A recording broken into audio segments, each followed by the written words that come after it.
Hi, I'm Paul Records, lead pastor of Victory Chapel. And I'm Allie Records, the pastor's wife. And we're here to tell you why we've chosen to plant a church in San Marcos. But really, we're here to tell you that San Marcos as a city chose us.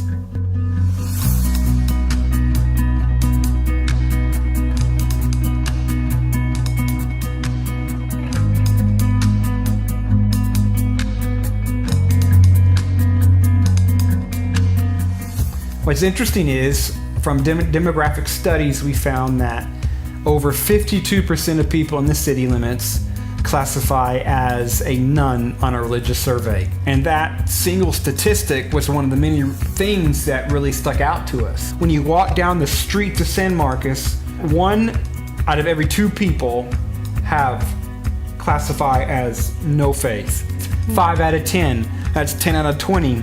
In other words, if you would cut the city down the middle in half of those people, they identify with zero religious identifications. It's a young city, it's a fast-growing city, and what's interesting is it's a very large university, Texas State, over 40,000 students. And as a city, it has one of the highest densities of college students out of any city in the entire United States. Between 2012 and 14, it was rated as the fastest-growing city in the U.S. And if there's any city in the world where we'd love to plant a church, it would be in a city with that much potential. We were there and we were praying over this city. That's what gripped our hearts even more, was that, there truly is a need. And we were in our cars and we were just driving throughout the city.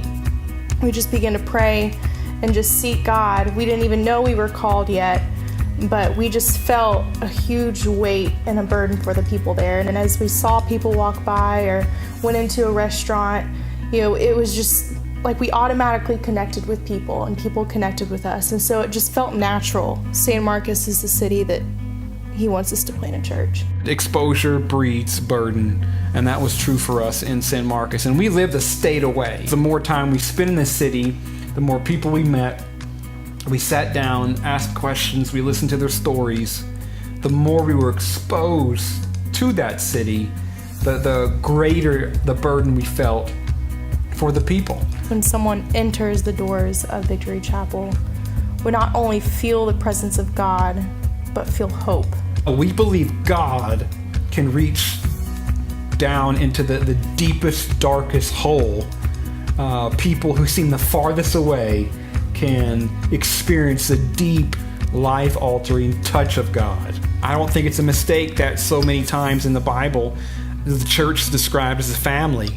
We should therefore act as a family unit. When one's weak, when one's hurting, we should lift each other up.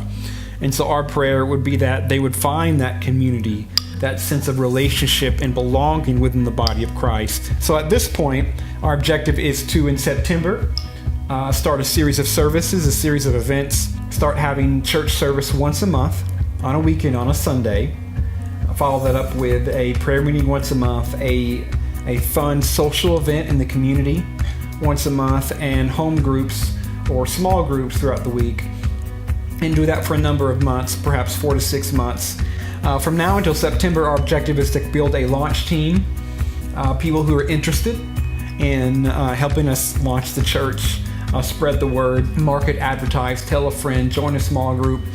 And so the prerequisites for our launch team is really just desire and interest. We're looking for people to help, to get involved, to be a part of something bigger than themselves. So if you want to join our team and be a part of Victory Chapel, we please ask you to go to victorychapelsanmarcos.com or follow us on social media, Facebook, Twitter, and Instagram.